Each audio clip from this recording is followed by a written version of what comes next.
warahmatullahi wabarakatuh. Sobat ASN, senang sekali saya hari ini bisa berjumpa kembali dengan Sobat ASN semua dalam acara Dialog Pakar. Dan seperti yang kita ketahui Sobat ASN bahwa beberapa waktu yang lalu Ibu Gubernur Jawa Timur telah melantik beberapa pejabat eselon 2 dan sudah hadir bersama dengan saya hari ini salah satunya beliau yang juga turut dilantik dan baru saja mengikuti orientasi dan pembekalan kompetensi kepemimpinan jabatan pimpinan tinggi pertama di lingkungan Provinsi Jawa Timur.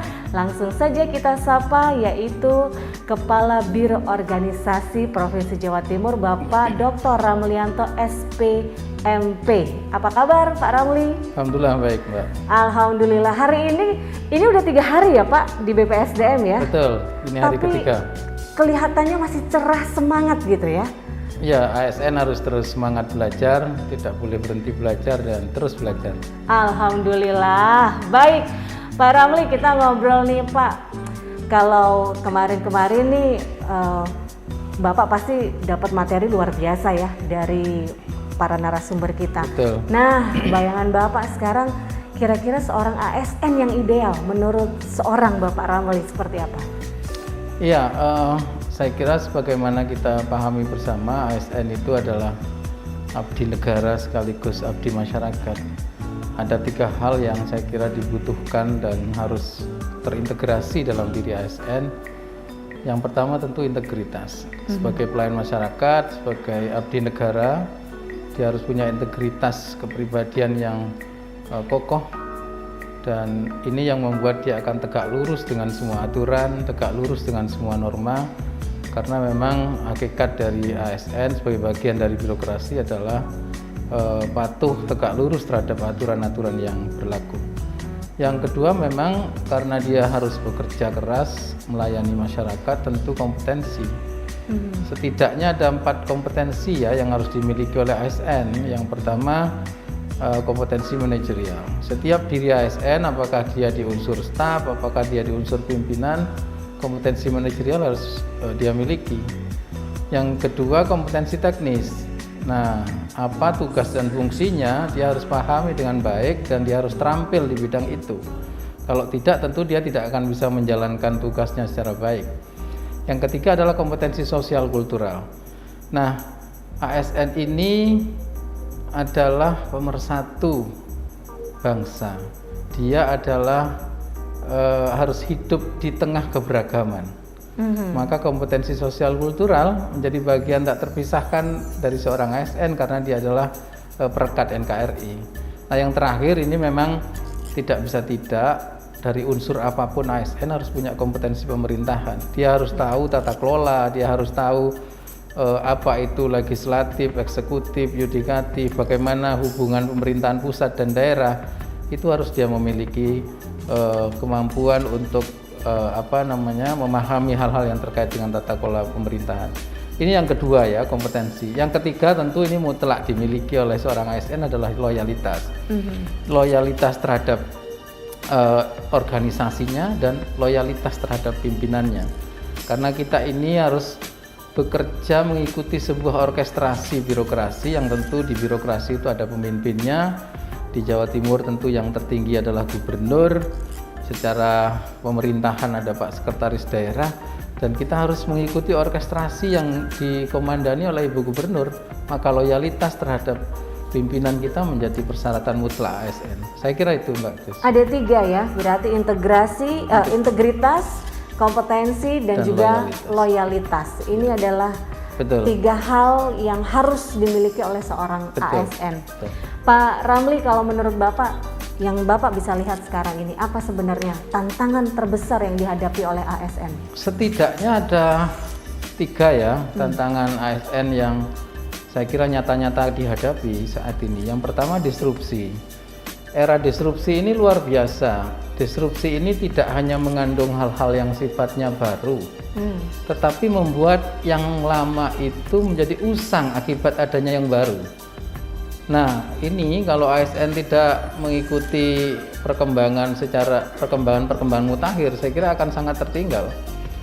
Ada satu asumsi bahwa tuntutan masyarakat itu akan kualitas pelayanan kita itu mengikuti deret hitung.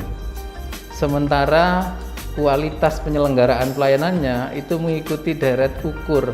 Ini kan susah ngejarnya nih. Ya. Masyarakat keinginannya mengikuti deret hitung 1 kali 2 kali 3 kali 4 dan seterusnya, dia cepat sekali, akseleratif. Tapi birokrasinya bergerak mengikuti deret ukur. Seperti meteran gitu, seperti mistar gitu. 1, 2, mungkin 2,5, 3. Ketika masyarakat tuntutannya sampai di angka 100, kita baru di angka 10. Nah, sebab itu era disrupsi ini menjadi tantangan yang nyata-nyata dihadapi oleh ASN. Ini yang pertama, sehingga ASN harus bergerak akseleratif dengan berbagai inovasi. Yang kedua, ASN menghadapi persoalan-persoalan globalisasi. Ya. Globalisasi ini udah lama sebenarnya kita bicarakan, kita diskusikan. Tapi tanpa kita sadari sebenarnya ASN juga menghadapi benchmarking yang internasional. Kualitas ASN Jawa Timur nggak bisa hanya dibandingkan dengan kualitas ASN Jawa Tengah, Jawa Barat, mungkin Kalimantan. Enggak, dia harus membenchmark dirinya menjadi kualitas dengan standar-standar internasional. Sehingga kemampuan kita juga harus bisa disetarakan dengan kemampuan ASN di negara-negara lain, khususnya negara maju. Ini globalisasi yang punya konsekuensi yang luar biasa. Nah, yang ketiga Mbak Kris, kita punya tantangan otonomi daerah. Memang otonomi daerah ini sejak 1999. Tetapi kita seringkali tidak menyadari bahwa otonomi daerah ini sebenarnya ditujukan untuk membuat menciptakan apa yang disebut local champion. Semua daerah harus jadi juara.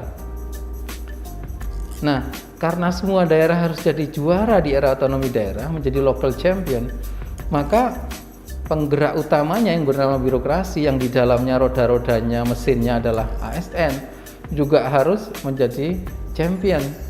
Dan ini tentu butuh tadi 3 hal tadi, integritas, kompetensi, loyalitas yang terus di-upgrade supaya kita bisa menangkap peluang-peluang otonomi daerah ini untuk menjadi local champion.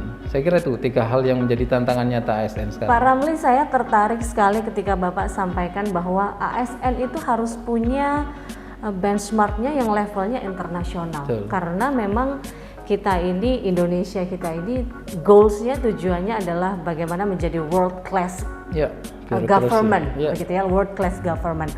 Kira-kira apa yang langkah-langkah apa Pak yang terdekat yang akan Bapak ambil untuk mewujudkan paling tidak ya kita bisa mencapai itulah? Ya, yang pertama tentu kita mesti lihat apa potensi yang kita miliki. Banyak sekali prediksi tentang Indonesia di tahun 2030 maupun 2050. Bahkan PricewaterhouseCoopers memprediksi kita di tahun 2050 nanti menjadi salah satu dari 4 besar kekuatan ekonomi dunia. Itu prediksi sebuah lembaga audit yang terkemuka di dunia. Nah, tentu saja kemudian ini harus dipandang bukan sekedar perspektif optimistik, tetapi juga harus dipersiapkan instrumennya, dan salah satu instrumen adalah ASN karena dia yang menjadi roda penggerak birokrasi. Nah, ASN kita mesti sekarang kompetensinya di standarisasi internasional. Ya, kalau enggak, saya kira prediksinya PricewaterhouseCoopers bahwa Indonesia akan jadi salah satu negara dengan ekonomi terbesar di dunia akan sulit dicapai. Nah, jadi kompetensi kita mesti distandarkan dengan standar-standar internasional. Kita melakukan semacam upgrade sampai mencapai tingkatan kita ini world class bureaucracy. Nah, itu yang saya kira harus dilakukan dalam waktu dekat. Yang kedua tentu budaya kerja kita. Diubah gitu Pak? Betul, jadi budaya kerja kita ini kan banyak sekali barrier-barrier yang membuat budaya kerja kita ini terjebak oleh rutinitas. Nah, sementara birokrasi di negara lain setiap hari isinya inovasi. Nah, kalau kita nggak melakukan hal yang sama seperti negara-negara maju itu, saya kira ya nggak akan bisa kita membenchmark, membandingkan, mempatok banding birokrasi kita dengan birokrasi dunia, berkelas dunia gitu. Nah, inovasi ini memang butuh tahapan-tahapan ya Mbak Kris. Dan Bu Gubernur Jawa Timur, Bu Hovifah Indar Parawansa sudah melakukan kalau istilah yang sering kita pakai di kampus-kampus pelatihan itu drum up. Ya. Drum up ini nabuh genderang.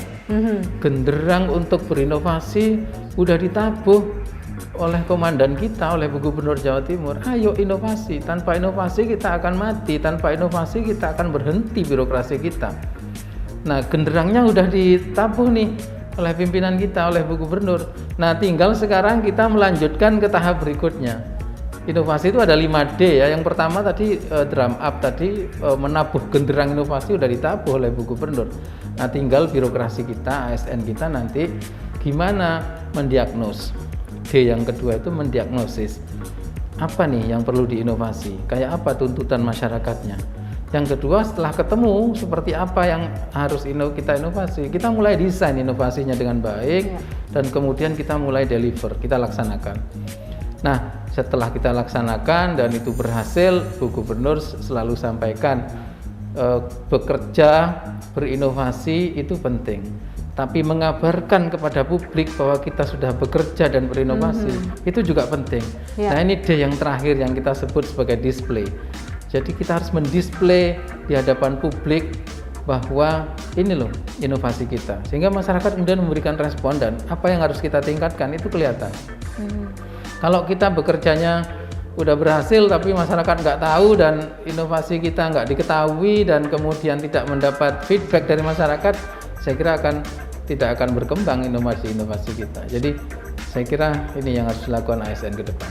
Baik Pak Ramli, sepertinya waktu juga yang harus menghentikan kita sekarang, tapi saya terima kasih sekali. Sama-sama Mbak. Pak Ramli di sela-sela kegiatan hari ini boleh menyempatkan hadir di Puspa Raja.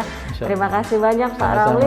Sukses selalu, sehat selalu untuk Bapak dan para sobat ASN. Tentu saja saya juga ingin mengajak seluruh sobat ASN untuk subscribe channel dari BPSDM Provinsi Jawa Timur, dan juga kita akan jumpa di dialog pakar berikutnya. Sampai jumpa. Wassalamualaikum warahmatullahi wabarakatuh.